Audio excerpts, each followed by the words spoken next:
नमस्कार, मी अश्विन बापट. आपण बघताय 10च्या बातम्या एबीपी माझावर. बुलेटिनच्या सुरुवातीला बातमी येते दिल्लीमध्ये.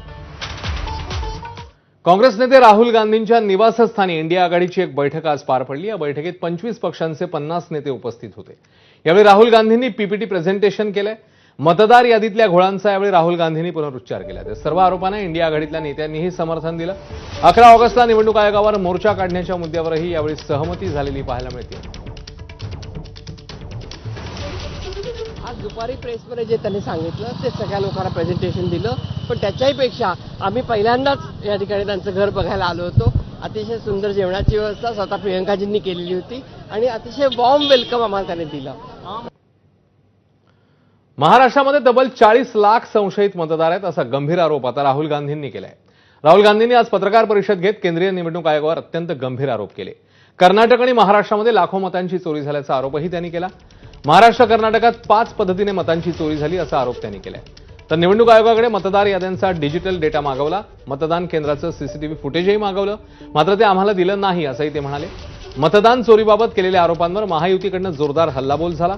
महाराष्ट्रात मतांची नव्हे तर राहुल गांधींच्या डोक्यातल्या चिपची चोरी झाल्याची टीका मुख्यमंत्री फडणवीसांनी केली आहे.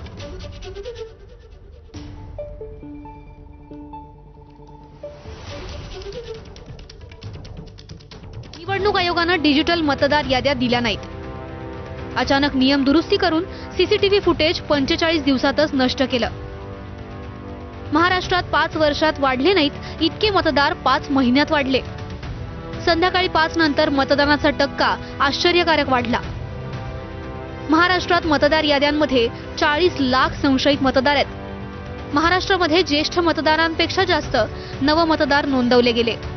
महाराष्ट्रात लोकसभा ते विधानसभेदरम्यान 1 कोटी मतदार वाढले. कर्नाटकात 5 प्रकारे मतांची चोरी झाली. बोगस मतदार, खोटे पत्ते, अनेक मतदारांचा एकच पत्ता देऊन मतांची चोरी झाली. अवैध फोटो, फॉर्म 6चा गैरवापर करून मतांची चोरी झाली. एकाच मतदाराचं नाव आणि फोटो अनेक राज्यात आढळले. कर्नाटकात लोकसभेला आम्ही 16 जागा जिंकत होतो, प्रत्यक्षात 9 जागा जिंकल्या. कर्नाटक लोकसभेत जिंकू शकणाऱ्या पण हारलेल्या 7 जागांचं विश्लेषण केलं. भाजपलाच कसा अँटी इन्कम्बन्सीचा तोटा होत नाही? ओपिनियन पोल, एक्झिट पोल विरोधात येऊनही भाजप कसा जिंकतो? तर राहुल गांधींच्या आरोपांसंदर्भात आता महायुतीच्या नेत्यांचं नेमकं काय म्हणणं आहे, त्यांनी कसं प्रत्युत्तर दिलंय तेही बघूया. This is not our data, this is EC data. And EC कह रहा है कि हम फ्री एंड फेयर इलेक्शन करा रहे हैं और उनके डेटा में एक असेंबली में 1 लाख फेक वोटर्स हैं. फेक एड्रेसेस, डुप्लीकेट, फॉर्म 6, अलग अलग तरीके. तो हम इलेक्शन कमीशन से नहीं कह रहे हैं, हम हिंदुस्तान के युवाओं से कह रहे हैं, हिंदुस्तान की जनता से कह रहे हैं. ये आपका भविष्य है, गरीबों का भविष्य है. ये आपके आंख के सामने पूरा का पूरा सिस्टम चोरी किया जा रहा है. तर वोटांची चोरी न महाराष्ट्रात झाली आहे न भारतात कुठे झाली आहे. काही चोरीला गेलं असेल तर राहुल गांधींच्या डोक्यातली चिप चोरीला गेलेली आहे आणि त्यांची हार्ड डिस्क करप्ट झालेली आहे. म्हणून त्या गोष्टी रोज बोलतात, रोज खोटं बोलतात, खोटं बोलून पळून जातात, वेगवेगळे आकडे देतात. More voters added in 5 months than in 5 years. More voters than the entire population of Maharashtra. Again, very surprising fact. And then huge jump in voter turnout after 5 p.m. And everybody saw this. Maharashtra में विधानसभा में हमारा गठबंधन wipe out हो जाता है और लोकसभा में कुछ ही महीने पहले हमारा गठबंधन स्वीप करता है. त्यांना काय अधिकार आहे चोरी चोरी म्हणणारे? मी एवढंच सांगतो की जेव्हा ते हरतात, किंबहुना आता बिहारच्या निवडणुकांमध्ये ते हरणार आहेत याचा अंदाज त्यांना आता लागलेला आहे आणि म्हणून हे सगळं रडगाणं सुरू आहे. एक ग्राउंड तयार करायचं काम चालू आहे. तर राहुल गांधींच्या आरोपावर महाराष्ट्र निवडणूक आयोगाने आपलं स्पष्टीकरण दिलंय. राहुल गांधींनी आपल्या आरोपांचं शपथपत्र द्यावं अशी मागणी निवडणूक आयोगाने केली आहे.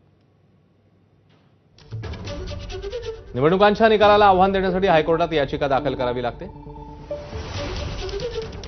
बोगस मतदारांचा समावेश आणि वैध मतदारांना यादीतून बाहेर केल्याबद्दल आजच्या पत्रकार परिषदेत तुम्ही दावा केला होता. या संदर्भात आपण शपथपत्र द्यावं जेणेकरून योग्य त्या न्यायालयीन प्रक्रियेची सुरुवात करता येईल असं पत्र राज्य निवडणूक आयोगाने राहुल गांधींना दिलंय.